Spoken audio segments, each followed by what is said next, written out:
You know, he really doesn't exist without having this outward opponent, the U.S.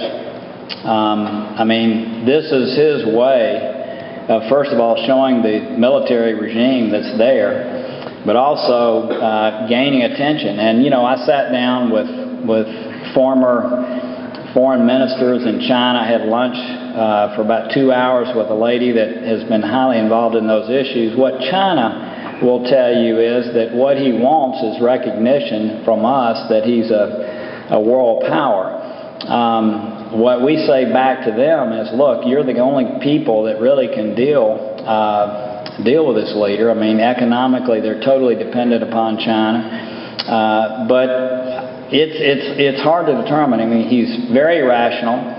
The troops that they have are not really on high alert. I mean, they're not really changing any of the patterns in North Korea. This, to me, is totally rhetorical exercise. It's not something where any action is going to happen. But I tell you what's concerning. General Thurman is a four-star general. He's getting ready to retire and come back to Texas in the next year or so. He's an outstanding person. He commands our 28,500 folks that are based in South Korea. What they're concerned about is a provocation that ends up getting out of hand. We've got South Korean troops. They're conscripted. I can't even talk, I apologize.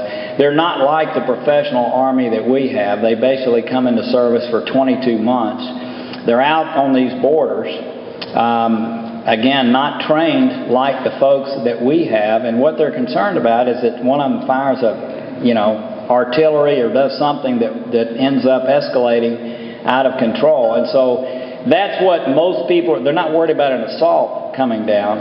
They're concerned about some provocation like that gets out of hand. But it's really hard to understand where this goes. I mean, it's one of the major foreign policy failures, candidly, of the United States. And at this point, China is really the country that can cause this to be rolled back in.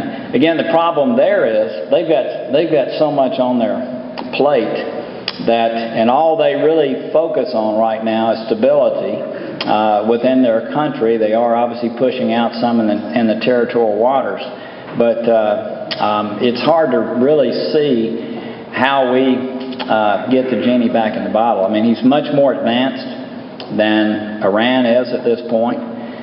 There's no question. I mean, I think y'all know that he has an ICBM that can reach the United States. What they don't have is a re-entry mechanism to bring it back into our atmosphere.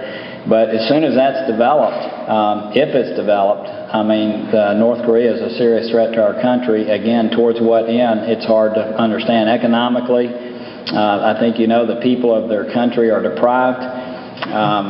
There's beginning to be a few folks that are emphasizing free enterprise within North Korea, but it's a country, candidly, that's still built around the Russian system, and it's failed, and it's hard to see where he takes the country other than hoping that he has world respect, which keeps him in power.